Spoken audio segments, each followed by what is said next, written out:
TG Geeks, episode 152, January 15th, 2018. A new year, a new show, and a new cough.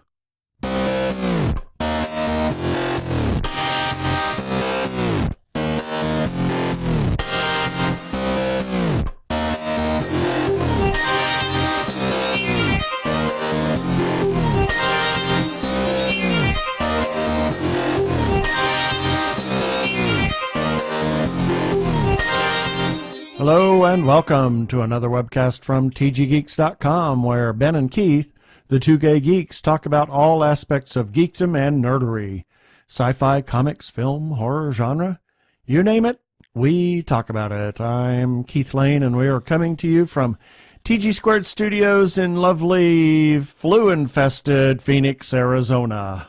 And I'm Ben Raggington, coming to you from the TG Squared Hospital Ward. Yeah, Phoenix, Arizona. Yes. Yeah, we both came down with a flu. Oh my gosh, flu shot didn't work this year. Not really. So forgive us if we happen to cough into the mic. We'll try to not do that. But here we've got an interesting interview about an author that lives in Texas, and he's written a couple of interesting little things. So we're just going to get right to it.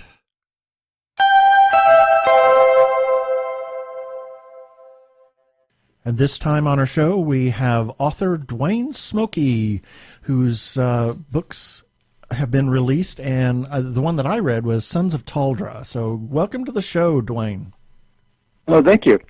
So Thanks for having me. Yeah, it was an interesting way that I discovered your books. We were actually on our way back from Southern California, and I was looking at Twitter outside of Palm Springs, which is where Ben takes over, and then I'm the passenger. I drive 2/3, and he drives 1/3, and yes, he drives the middle third. I'm the middle. So from Palm Springs to Blythe, and then I drive the rest way.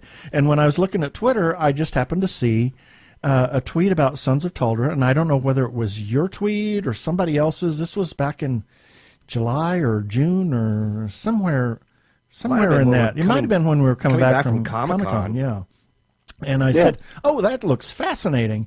And then I looked at it, and I thought, well, that would be cool. And then finally, a couple of months later, I finally picked the book up and read it, and I was fascinated. I really liked the book. So thank you. Tell us about who you are, how you got into writing, and specifically these stories, because there was one that prefaced Sons of Taldra. So give us a little background into that, and then we'll talk more specifically about them.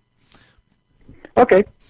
Well, I grew up outside of small town for the most part in Louisiana. I was born in New Orleans, but grew up in North Louisiana near a place called Minden.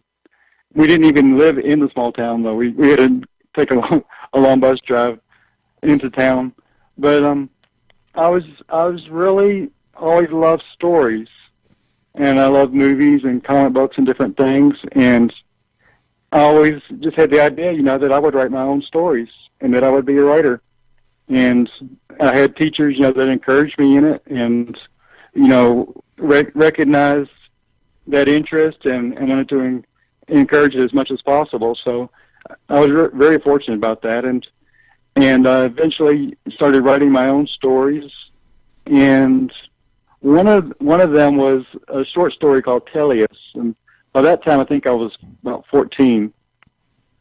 And that had some of the characters that eventually grew into a novel. I kept, just over the years, I would go back and make it a little bit longer, until I realized, this wasn't a story anymore. It was the beginning of a novel. And so it took me years, and then I was in college for 11 years. So I really didn't have time to work on a novel, but every once in a while, just when I got a little extra time, I would work on it a little bit. So when I finally got out, I finished it.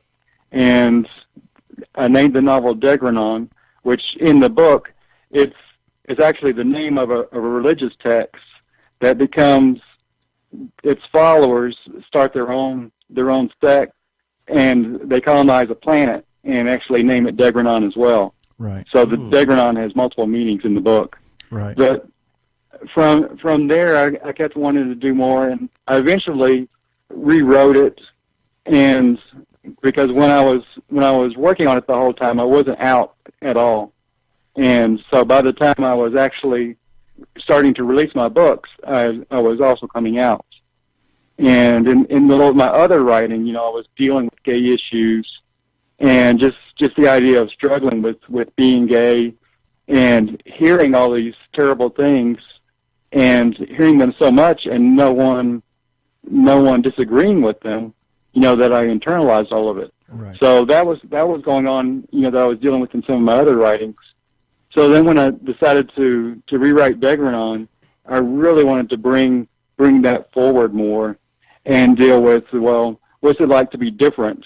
But at the same time, I decided, well, their world, though, even though they have problems with other differences, they're not going to have a problem with being gay. Because to me, bigotry, there's no sense to it, and it's random anyway. So it's like, well, we'll find someone to discriminate against. Right. So they discriminate against people based on how they thought or if they were overweight. Right. I thought that was fascinating when I read The Sons of Taldra, is the gay issue didn't seem to be an issue at all. It was there was classism and a certain amount of racism, but no misogyny other than the classism that lived in that itself. And I thought that was fascinating. It was a very interesting twist on culture. Oh, thank you. Yeah, by the time when I wrote the sequel, there were a couple of loose threads that I didn't want to tie too much up at the end of Degrenon. So there were a couple of loose threads that I came back to and then developed Sons of Taldra from. So I tried to make it a completely separate story, that could stand on its own. But then again, it used that world. And what I really loved about Sons of Taldra is that by this time in the planet's development, all the leaders were female. Right. And I thought that was fascinating too. Oh, that was great. And actually, the character that goes up against Taldra, she's not in the first novel, but I hinted, that there was someone much higher up in their police force, which was called the Maintainers. So she's someone I've been kind of developing in the back of my mind. And as soon as I gave them a scene together, that for me that just set the whole novel. It pretty much took off from there. Oh, cool. Because there was just an immediate clash between those two. Right. Go ahead. Oh, sorry. No, I was going to go ahead, please. But I really wanted to focus on her twin gay sons, Mm-hmm. which they're apart most of the first novel. Right. And then you really see them in their friendship in the second novel, and also with developing their romantic relationships with two of the other characters. Right. And I thought that was fascinating. I don't want to give anything away of why they were apart, but yeah, I thought that was really a very fascinating scenario, and the way you put the women in charge, and then the higher leader, the other woman, was the one that was having problems with Taldra, and it wasn't the men. The only men in the story really were the twin gay sons. In essence, I mean, there were a few others, but of any substance. In major parts, yeah. Yeah. Mm. So I really enjoyed the book tremendously. Thank you. I'm curious, what were some of your writing influences that helped to form how you write? No, there's really way too many, but I'm glad you said some. But early on, like I said earlier, I really liked comic books a lot, and eventually, I started crossing into reading novels more, and I just immediately fell in love with H.G. Wells and Edgar Rice Burroughs and Isaac Asimov, just some of that classic sci-fi, where it's very fast-moving and just some interesting concepts behind it. Interesting, and, you should say interesting that. Characters. Interesting. I mean, I can see that with Wells and with Burroughs, But when you mention Asimov, then you really threw me on that, because to me, I mean, the only works of Asimov that I've ever read were his fantastic. Oh, good grief! It just went out of my head. Fantastic Journey. Oh, the Robots of Dawn. Oh, well, no, but actually, I was actually thinking, it's gone out of my head now. That ridiculously long trilogy. Oh, the Foundation. Foundation. Oh, God. Oh, yeah, Foundation. Which is beyond ponderous. I tried to read that. I tried to read it 3 times and I can't get through it. Wow. No. It's deep. I read the iRobot, or the Robot series that he did. Was, what, 1 or 2 or 3 stories? Yeah. Those I really liked. And he also wrote some more pulp-type novels early on under the name Paul French. Oh, that I've and heard I like that some name. of those. Yeah. Okay, because like I said, when you mentioned those authors, and you mentioned Asimov, I immediately thought Foundation. I thought, wow, that has no resemblance whatsoever to anything that Burroughs or Wells have ever written. Well, No. so what are... And I did read a lot more Burroughs and Wells. Right. So what are some of the current geeky things that you're investigating right now? As far as right now, I've kind of gone back to short stories a little bit, and so far they haven't really been sci-fi or fantasy. One of them had some fantasy elements to it, but I just kind of go, with whatever hits me. Right. So I don't really think, in terms of genre. Even though as a reader, I usually like science fiction and fantasy. Right. I read tons of classics, and I love all that, and I know all that influenced me. But as a reader, I really just focus on sci-fi and fantasy. Right. Sometimes I'll read different gay authors, and in all genres, and including biographies and nonfiction as well. You said something interesting there. You had mentioned doing short stories that are maybe not necessarily genre specific. When you write these things, are you just trying to get stuff out of your head? And does any of that material end up serving as sort of a proving ground for developing into other big works, as you did with Tellius? It has.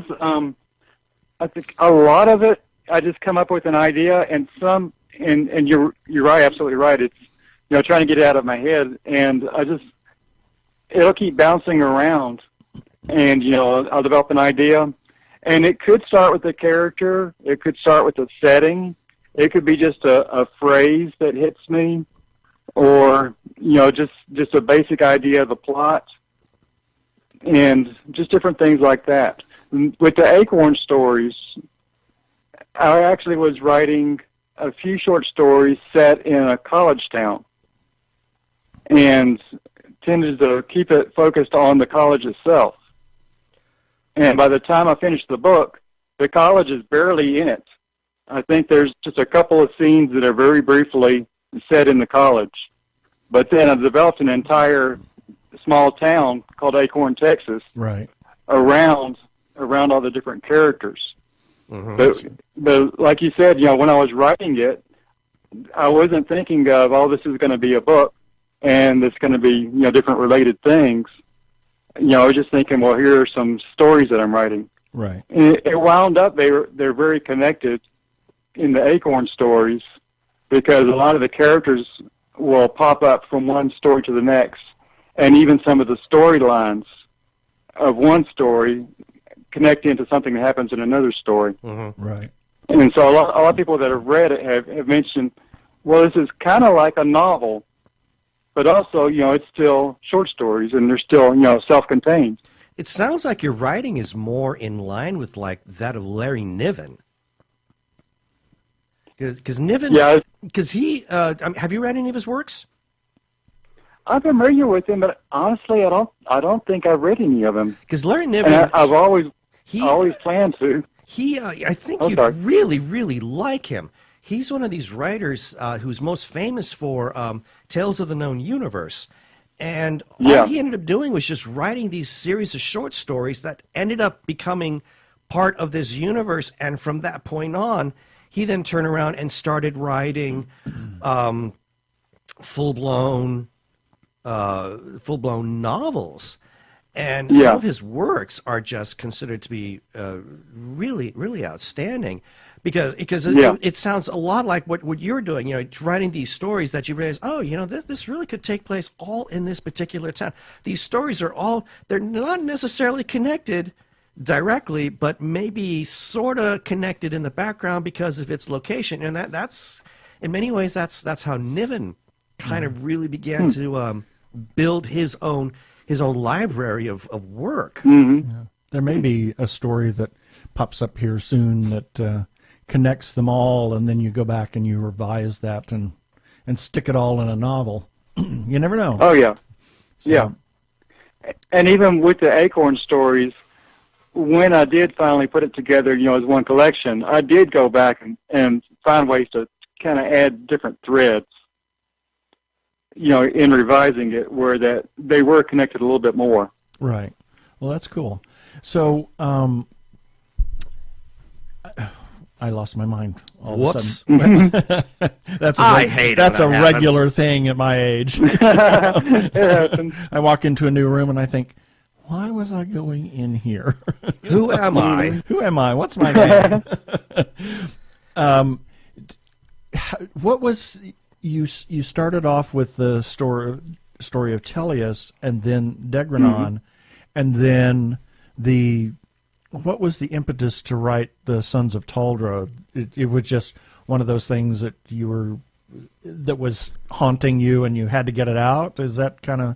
Oh, definitely, yeah. There were certain characters that I wanted to explore more, and Teleus has a relationship kind of developing at the end of Degranon. I don't want to get that away, but there were certain things that I wanted to look at, and there was something which I can say without giving anything away. In Degranon, they give reasoning as to why they had stopped exploring the stars and had, you know, just completely cut themselves off. Right. And so you had this very advanced society that suddenly starts to deteriorate because they decided, you know, they don't want to grow, or they don't want to, you know, reach for the stars or anything, you know, or reach outside of themselves. So I wanted to go back and look at, well, what exactly happened that caused them to, you know, to devolve. Right. And I think you did a great job in Sons of Taldra in explaining that history, because I came into the book not even knowing there was a previous book, and you did enough world building throughout, you know, the exposition that I could figure it out, and it was great. I thought it was as I said, I thought it was a great book. And that's why I'm comparing your works to like that of Niven, because it's never necessary for you to read the other works that he did in an attempt to appreciate the current thing that you're reading, and yet it's all part of this big universe that he has constructed. And not a lot of writers do that. Yeah, that's kind of a rare thing these days, I think. So I'm going to let you ask your normal question. Oh, my normal question. Okay. We have a question that we pretty much ask all writers, and every writer is different, but yeah, you know. But basically, it's this: when you're actually writing a book, especially when you're in a really big character situation, how fully formed are the characters in your head? Does it ever reach a point where it's almost like they're alive inside of you? And when you're writing, do you sometimes feel like they're telling you what it is that they're doing? Yes, definitely. That I feel they do take over, because when I create the characters, I have certain ideas about them. This is what they'll do. This is what they would say. But when I put them into an actual situation, a lot of times what they do and what they say is nothing like what I imagined. so I kind of get to know them by writing about them. Yeah. And of course, as I revise, I tend to develop them a lot more. Right. So, early on, it might be, a lot of sketches, kind of just almost like stock characters. But then I see, who really interests me in this scene, and how can I make that character more interesting and develop them more? Mm-hmm. Right. But they constantly surprise me. And a lot of times, the characters that I thought would be the most important ones, they might not be, or someone is very minor. I might decide to write something else, with that person in a larger role, because I wanted to see what else that person has to say, and what else will happen. Excellent. Yeah. I will tell you, somebody that in fact, she was our very first guest on our show. An author named Jeannie Koch. She used to live here in Phoenix. She's now based in Atlanta. She writes a phenomenal science fiction series called the Kitty Cat Alien series. It's amazing. Oh, yeah. Are you familiar with her work? I haven't read any of them, but I've seen the covers, and I was curious about them. Oh, they're God. amazing. You'll love them. You have to start with Touched by an sounds Alien. good. Start with book number one. Oh my Lord! It is the best roller coaster ride you've ever been on. And but, she is a pop culture maven. Yes. I mean, it's amazing how much pop culture she interjects into her books, from Converse to comic books to music, and, old TV shows. Old TV shows. And it's very LGBT inclusive. Anyway, yeah. but in terms of writing, she has told us almost the same thing that you just did about how she was going to go in one direction with some of her characters, and they said, no, we're doing it this way. and when we were at another point, we were talking to her about that kind of characteristic, and she actually said, I would never trust an author's work where they didn't experience that. And the fact that you did really said, it speaks to the dedication and the creative energy that you put forward into actually creating these characters and the situations that they're in. So, bravo to that. Yeah, I suspected that was the way you wrote when you said that Neil faces Taldra for the first time, and then it just took off from there. So, oh yeah. I figured, they faced each other, and he said, I was expecting something else, and now it's gone in a completely crazy direction, so I have to start writing. Oh yeah. So yeah, it was. And what really surprised me with Neil in Sons of Taldra is that when I had a writing group looking at it, they really loved Neil, and I saw her as this terrible, murderous tyrant. Well, you knew where she was and going. I really found that she develops into a lot more than that. Right. Yeah, and she's kind of the what's the word I'm looking for? The tragic character in all of this, and I don't want to give anything away, but I mean, you kind of see that at the very beginning, that she is somewhat tragic, and it is slowly revealed, and without saying anything else, her. Well, what's funny about what you were saying though about using all the pop culture references and everything, I had to be careful about that in Degrenon and Sons of Taldra, because they're in an alternate reality, so that they don't have our TV shows and our writers and all this. But I actually use a lot more of it when I'm writing just non-genre stories. Then I have references to science fiction characters and comic book characters and different things. So I seem to have all the pop culture reference more in non-genre writing, and referring to genre works. Yeah. But then in the sci-fi, kind of back up from it. But I think you can still see the influences of the different writers and things in Degrenon. Right. You could still kind of have fun with that. I mean, if you ever felt the need to want to start to insert pop culture references in your genre related work, all you kind of do, I don't know, maybe sit down one time and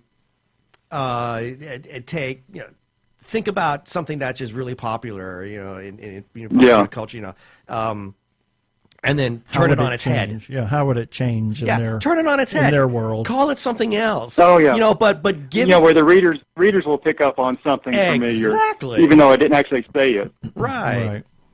Oh yeah, I see. Yeah, I think you had a couple of those. I don't recall what it was, but you referred to a couple of things, and I thought, oh, okay, I know what that is. Yeah, they're subtle, but they're there. Yeah. So what is the future for Duane Simolke as far as you have any novels that you're in the process of writing? Do you want to do another Taldra story, or is that? I'd really like to do another Taldra story. I don't have it planned out, but I have certain things that I know would happen, and then just kind of, again, see what happens from there. Mm-hmm. But one thing I do know for sure is it would be several years after, whereas Sons of Taldra is actually just 11 months after Degranon. Right. But I'd want to jump ahead and then kind of come back, kind of whatever happened to, what happened with these characters. How did But I'm afraid if I start thinking about it, it'll take off. Yeah. Oh, sorry, go ahead. It's kind of what happens after the dust settled. So you said you'd like to revisit it. Is it because you've got other projects on the front burner at this present time, or are you just waiting for maybe some of the creative juices to kind of bubble, percolate, and and kind of formulate into something a bit more cohesive to go forward with?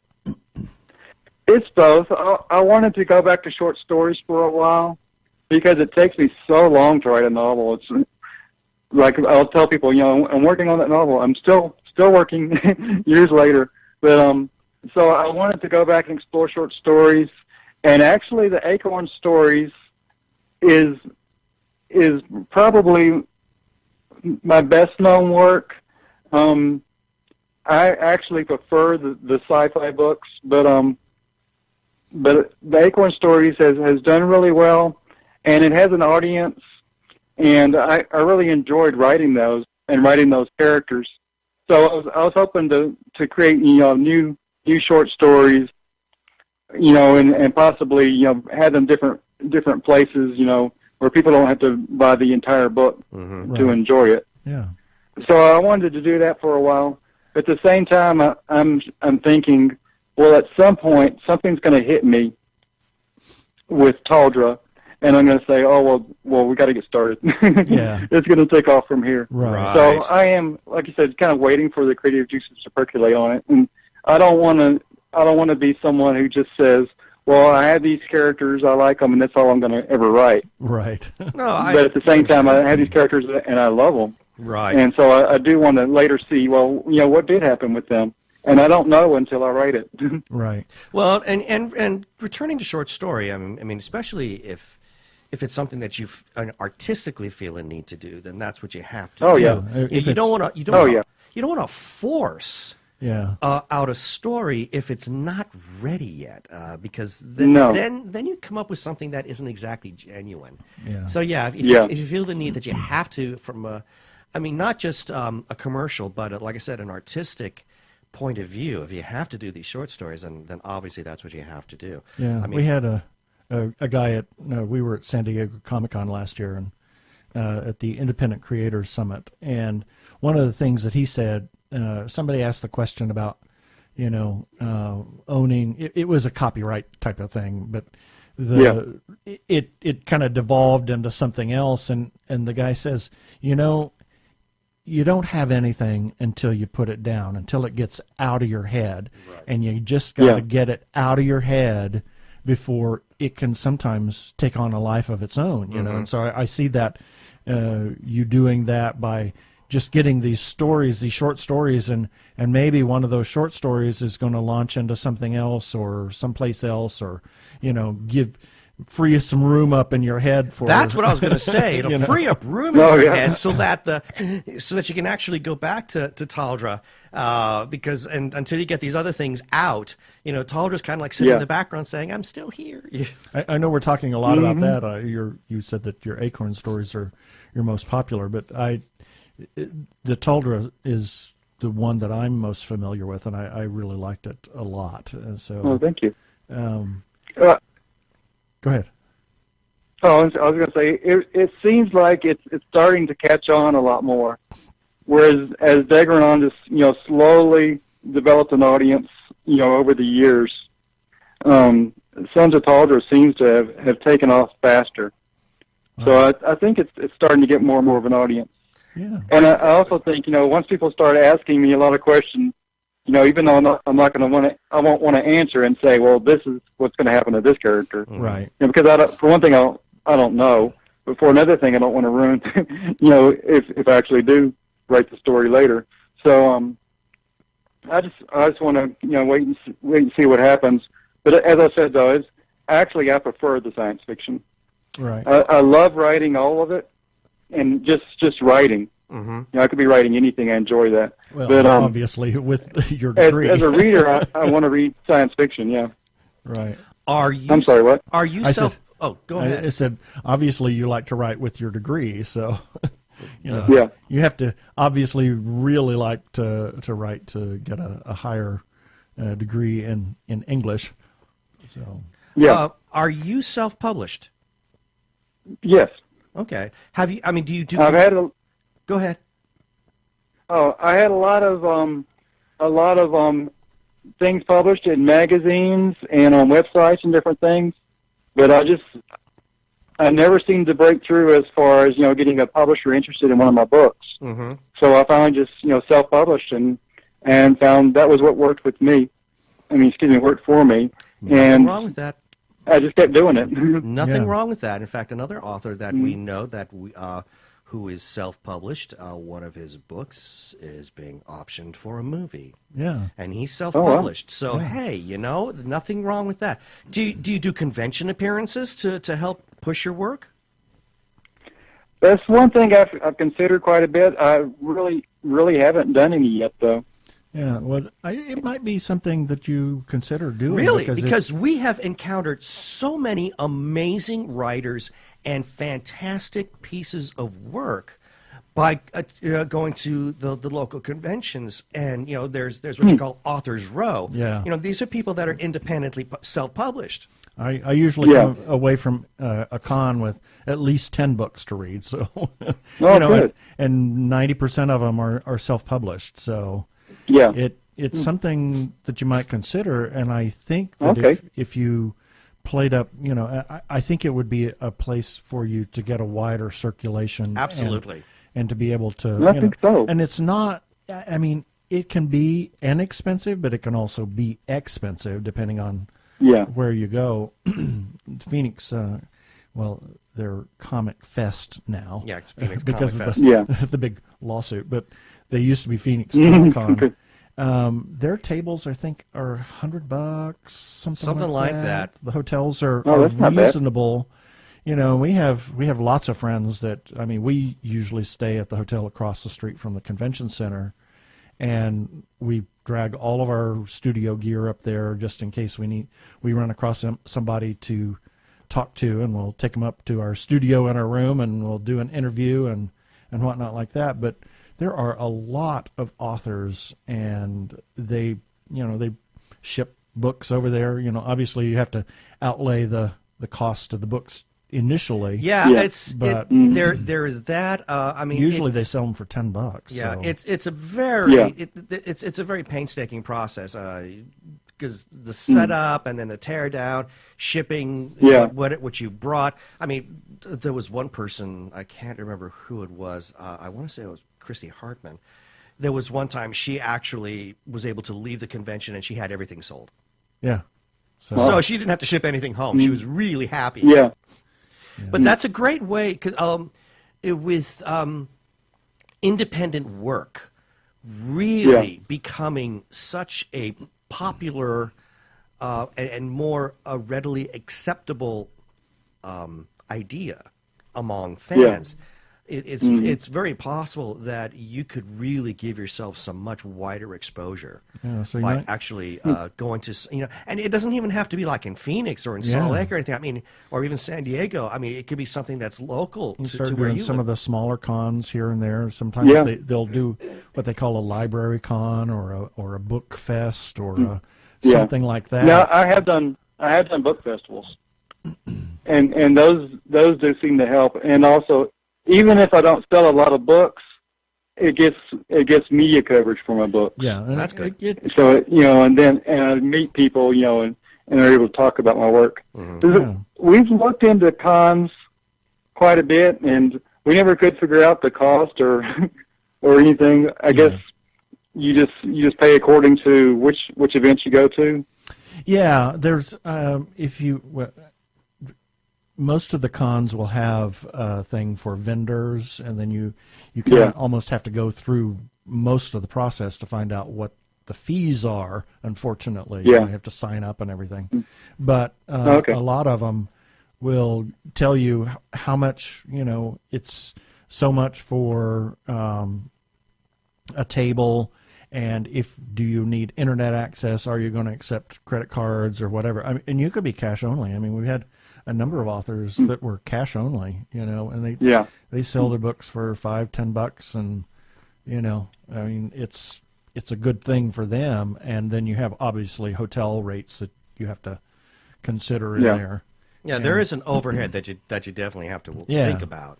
So but I've also considered, because now there's actually a lot of LGBT cons, and they do, of course, tend to be way up north, in the larger cities, New York and different places, but they are starting to grow up different areas as well. I know at the Queer Sci-Fi website, they have a listing of all the different gay cons. Right. There's quite a bit out there, and I figured, well, even if it doesn't work out so well with the sales, that's people I'd want to meet anyway. That's people, that I would love interacting with. Right. Phoenix Comic Con, most of the cons are very inclusive. Very. Good. For the most part, I mean, Mm-hmm. I would The ones imagine we've that been there's a to. certain element that are not, but as a general rule, the overarching policy is to everybody is accepted for who they are. And that was, I tell this story about, we were at Phoenix has two different cons. They have the Comic-Con or Comic Fest that they usually do in May, the Memorial Day weekend, and then they have Fan Fest, which is later in the year. And the very first Fan Fest that we went to, there was this kid he had t-shirt and jeans, and he had a towel as his cape. Mm-hmm. And everybody was so accepting awesome. and so awesome and talking to him. And I thought, whatever it takes. Nice. Everybody's welcome. Yeah. And, and then there's obviously lots of gay authors and, it's amazing how accepting they are. We walk around with our shirts. We have a number of different shirts, and we're the Two Gay Geeks, and we have the rainbow emblem on them, and that whole it's a good chance to promote it. Yeah, absolutely. And it's right on our cards. We give cards out to everybody and talk to everybody, and So, and these are people who watch Star Trek and Babylon 5 and Battlestar Galactica, which are all inclusive. Yep. Shows. Yeah. And, that show intolerance is something bad. Yeah. Mm-hmm. Interesting that you should say Babylon 5. That was the thing that kind of introduced the two of us. Oh. It was, how was that? Way back in Babylon 5 days. That's a story. It's a story for another time. Yeah, we'll tell you another time. Oh, okay. But that was it was that started the conversation, and then it was Doctor Who that clinched it. So yeah, we'll save that for another time. Well, I want to. Wow, Duane, this has been fantastic. I really enjoyed talking to you. I know Keith has as well. I enjoyed the conversation, and I can't wait to look into more of your work.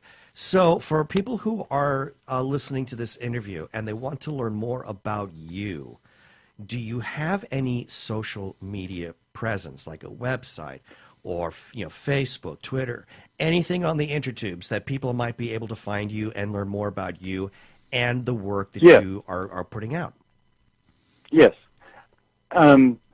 Very visible on Twitter In fact, I spend way too much time on it. But and my handle there is Geeky Gay Texan, which absolutely fits. And but it is the address though is just the twitter.com Duane Simolke. It's DuaneSimolke.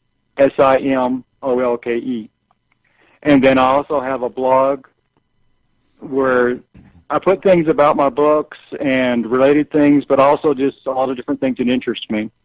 And that's the same thing, just my name, DuaneSimolke.com. It's DuaneSimolke.com. Or a faster way to find me, if you're on any of the writer sites, on Author's Den or Goodreads or different ones, you can just, look under the gay authors or look under the Texas authors, and they'll pop up. And I have a page on Amazon, and all my books are on Barnes & Noble, and a few of them are also on the smashwords.com website. So pretty much all over the place. Once you start going online and you start looking up gay books, and especially if you look up gay sci-fi, right, you might see something about Degranon. And I eventually put Degranon and Sons of Taldra together in one book. It's just called Taldra Science Fiction Adventures. Mm-hmm. Right, and we have you can also just look up Taldra, Taldra. Yeah, and we have that as a widget on the side of the page. It's like the third one down. Yes, so just go to that page. Yeah, that's the best place. Go to tggeeks.com. And I really appreciated you putting that on there. Yeah. So, well, thank you so much for being on the show this time, Duane. Oh, thank you. This is Zachary Wheeler, science fiction novelist, author of Transient and the Max in the Multiverse series, and you are listening to the Two Gay Geeks.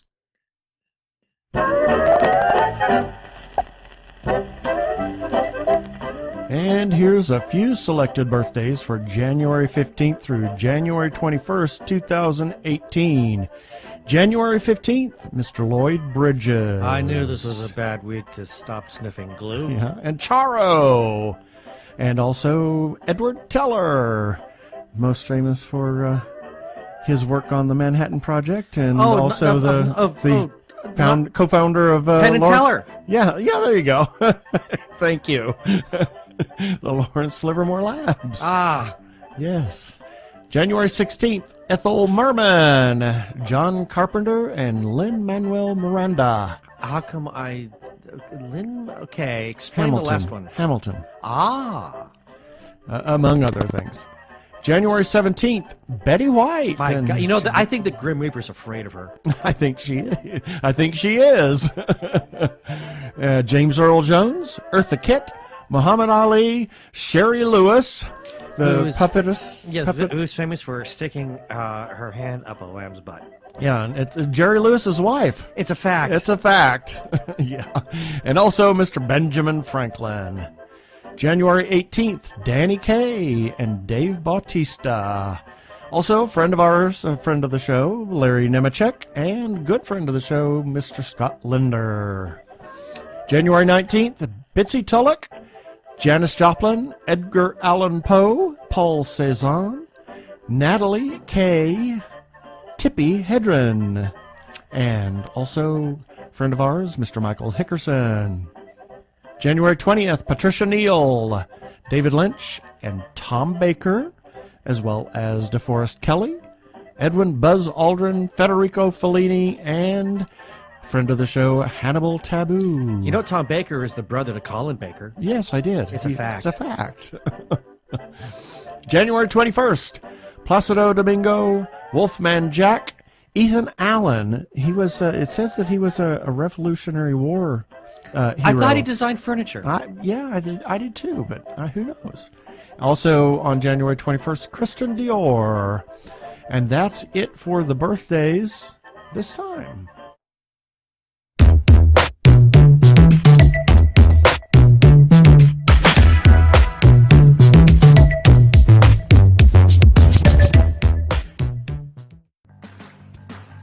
Hi, my name is Joe Hogan, and I'm a geek. And if you're currently listening to this, there's a good chance you're a geek too. So check out my podcast, Geektitude. Each week, I talk with somebody about their geek aptitude. Sometimes I talk to people in a geeky profession. Sometimes it's someone doing something really cool with their geekiness. Often it's another geeky podcaster. But it's always someone who wants to share their inner geek. So join me each week as we come together to geek out about all the geeky stuff we love. And remember, this week, keep it geek.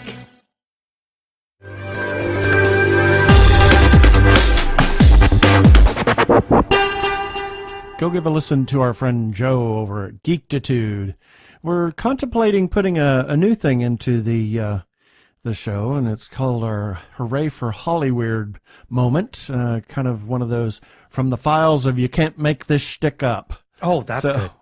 But we haven't been able to really come up with a good source for Hollyweird moments. You know, stuff that really kind of says you just can't make this stuff up. Right. You know, it comes along every once in a while, but I'm going to continue looking. I've discovered some music for that, but we'll see what we got. Something for the future. Something for the future. And let's see, what's next? No. Computer says no. Computer says no. Actually, the cough says no. The cough says no, yeah. We're going to suspend our feedback for another time. Yeah. We're having lots of feedback into the mic with the coughing. Yeah, wrong kind of feedback. Wrong kind of feedback. But if you do want to listen or do want to comment on our episodes, we hope you want to listen. Yeah, we hope you want to listen. Comment on our episodes, comment on anything that we do on the website, on Twitter, on Facebook. Do that, and we'll talk about your comment on air. And if you want to leave us a voicemail, you can at 469-TG-GEEKS. That's 469-844-3357. You don't need to hear their identification. They're the Two Gay Geeks. They can go about their business. Move along.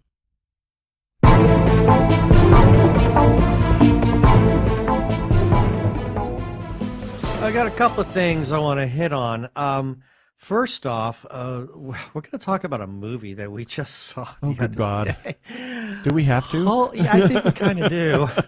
This has got to be one of the weirdest things we've ever watched. It just was. And a little bit of a backstory. We first talked about this Oh, my gosh. back on Slice. Was it really It was that a long news ago? item on Slice of Sci-Fi about this, what you call a guerrilla film. And when I mean guerrilla, we're talking, sort of a renegade movie by which people were filming this at Disneyland and at Disney not World. Big hairy gorilla. Not Simeon, no. Okay. No, this is someone referred to this as kind of like a punk rock kind of movie by the way it was done. As I said, it was filmed at Disneyland and at Disney World, although thematically, as far as the story goes, it's supposed to be taking place in Orlando. Right. But for any Disney file who watches it, you're going to be screaming, pointing at the TV screen, saying, or the screen saying, "That's not Orlando." In any case, the movie is called Escape from Tomorrow. Yeah. And we watched it. We watched it because we found it available on the Shudder app for the Apple TV. And the synopsis is basically this. This man starts to go crazy while he's vacationing with his family at Disney World. But I think really the craziness is maybe the people who made this movie went crazy while filming it because they have absolutely no idea what they were doing. Well, it's just an odd film. I've seen odd horror films that were heavily built on imagery and metaphor, but if you dug deep enough, you could find a point. I could not find a point to this one. It defied all semblance of a point and logic and anything else that you can defy. Unfortunately, we got into it and we're watching it and we said, I have to watch the rest of it to find out if there is a point. Yeah, is there it some was one kind of those payoff? weird, yeah. And there was one, but not very well thought out. Yeah. I would just simply say that. And there was a lot of inconsistency. Yeah, it was just, too. it was kind of like, I guess that, is part of the nature of the way they filmed it, but my gosh. Well, there's a technical inconsistency, but there's a story inconsistency as well. Well, yeah. But, without getting into spoilers, we're led to believe that everything is happening surrounding this one individual, but then something happens surrounding another individual, which never gets addressed again. right, And that just kind of leaves you wondering, what was the whole point of the film? right. And then they drop these breadcrumbs, which were completely irrelevant because they don't tie them up at the end. It was just such a bizarre film. And I think really the only gimmick about it is to spot where they, all the locations in the park. Right. And at the Contemporary Hotel or at Epcot or anything along those lines. That's the fun. It's a bit of a scavenger hunt. Yeah. It was just odd, but I don't know. It's not a good film, I would say that.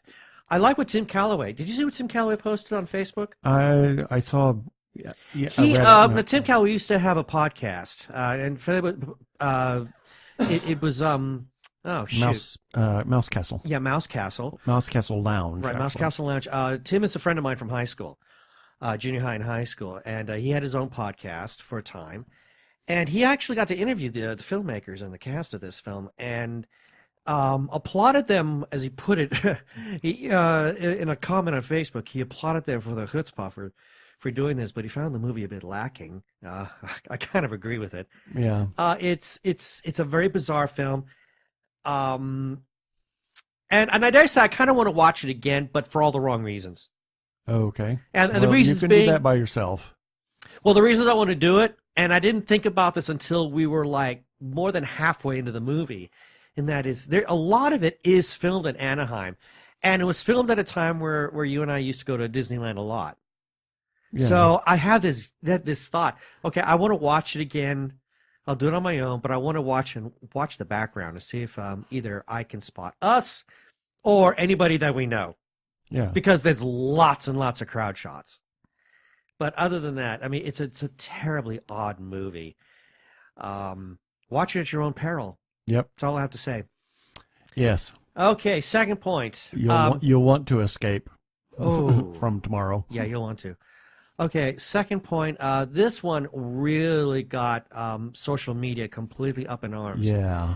Last week, the first episode of the Star Trek Discovery, upon its return, saw the death of a fan favorite character. Yeah. I'm just going to go ahead and say it because it's all over social media. So if you've been warned, Dr. Culber. Yeah. Played by Wilson Cruz. Yeah, they made the big push about, yes, we're going to have a gay couple and yada, yada, yada. Yet they have to fall back on the old trope of you can't have a happy gay couple. So No. they had to kill one. They have to kill off Dr. Culber. And it's annoying. Oh, big time. A couple of things that really bothered me about this. The showrunners, well, they consulted GLAAD about it to get their opinion. And GLAAD actually was like, oh, this is great. They liked it. You know why? Because his death did not come about as a result of any kind of homophobia. Whatever. That's lame. That is a lame idea. I'm sorry. I agree with you in that we can't have a happy gay couple on the show. And then, of course, after all this big push that, yes, we were going to have this gay couple, played, oh, shoot, name went out of my head, who plays Stamets.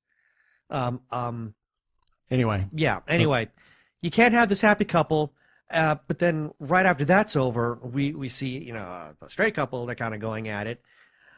It felt like pandering. Big time. And the thing that also bothers me about it is, okay, so let's assume, all right, you've killed off this character, but now there's talk of, well, he may not be 100% dead. Oh, so you're going to bring him back. Well, if you bring him back, then what you're saying is that there's no sense of, there's no real consequence. You don't like a decision about killing somebody, so we're going to undo it. We're going to hit a reset button. Well, that's a bad idea to be already. So what they've done is they've compounded one bad idea with another one. You've killed off a popular character because you wanted to shock the heck out of everybody, and now you're talking about undoing it. So now you're showing how disingenuous you are in the way you tell your story. I'm sorry, showrunners. This was a bad idea. And the fact that the writers actually have gone so far to say, well, we've got a lot of gay people who work on the show. Well, that's not a rationalization. Exactly. I mean, this is a series that has made bad move after bad move after bad move. And now anyway, this was yet another bad move, which has got a lot of people completely pissed off. I'm not happy with Discovery. Luckily, we're not paying to see it. I keep getting currently. Excuse me. I keep getting free months from CBS. That's the only reason I'm able to watch it. Right. So, in any case, yeah, not happy with Star Trek Discovery. All I can say right now is I'm not holding out much hope for this series at this point. I keep hoping that they would redeem themselves, but I think they're sadly beyond redemption at this point. I think they're way beyond redemption, and all we can do now is hope for Quentin Tarantino's movie. Yeah, there we go. Samuel L. Jackson. Yeah, another person on this mother Enterprise. Anyway, we're going to have to bleep that out. Well, I tried to muffle it as much as possible. Not much. Sorry. Check out our calendar for any website, on the website for any birthdays, events, cons, film festivals, whatnot. Send us a note. We'll be glad to put it up there. Phoenix Comic Fest, yes, that's the new name, will take place on May 24th through the 27th at the Convention Center. Arizona Opera presents Candide, Leonard Bernstein's open opera featuring the famed Glitter and Be Gay. This production is part of the worldwide celebration of Bernstein's 100th anniversary. Tucson is January 27th and 28th, and Phoenix is February 2nd through the 4th. Tickets are still available, and that February the 3rd is Pride Night at Arizona Opera, so check it out. Check out the 3rd edition of Podcasting for Dummies, written by T. Morris and Chuck Tomasi. Go to podcastingfordummies.com. And everybody knows we are huge supporters of independent creators, whether it's filmmakers, comic book artists, writers, or other. Please support those creators via any crowdfunding you may see or by buying their works. Special shout out to Doctor Who Talking Who and the Human Oracle. They are on Twitter. They each publish a special a news paper kind of thing called paperly.com. And Doctor Who Talking Who is theirs is the Doctor Who Fancast Guide. The Human Oracles is the Arkle Times Post-Dispatch News, and we give them props because they republish our content on a regular basis, and we thank them for that. And we must also give mention to the Human Oracle's Incorrect Star Trek Voyager quotes. We'll have a funny little anecdote about that in an upcoming episode, but you can find that on Tumblr. Oh, and also a special shout out to the Facebook group, The Gay Geek, for allowing us to post episodes on their page. The URL is facebook.com/group/The Gay Geek. It's a great Facebook group. Check it out when you have the chance. And special thanks, as always, to their moderator, Jeremiah Reeves. Yes, thanks, Jeremiah. We want to remind you to occasionally click on our Amazon ads. It can be found at the bottom of each article or each episode and over the widgets on the right-hand side. And lastly, check us out on Instagram and over at iHeartRadio. And please rate us and review us on iTunes and subscribe to our YouTube channel.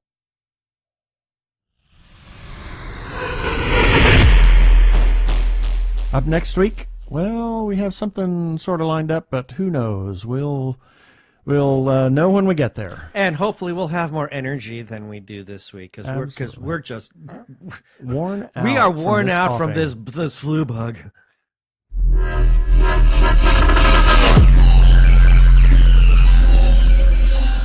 Okay, that should do it for this episode of TG Geeks Webcast. Be sure to check out the article for this webcast episode We're going to have several links on the page, and remember, you can comment on our Facebook page or our website, tggeeks.com, or you can leave us a voicemail at 469-TG-GEEKS. That is 469-844-3357. From TG Squared Studios, I'm Keith Lane.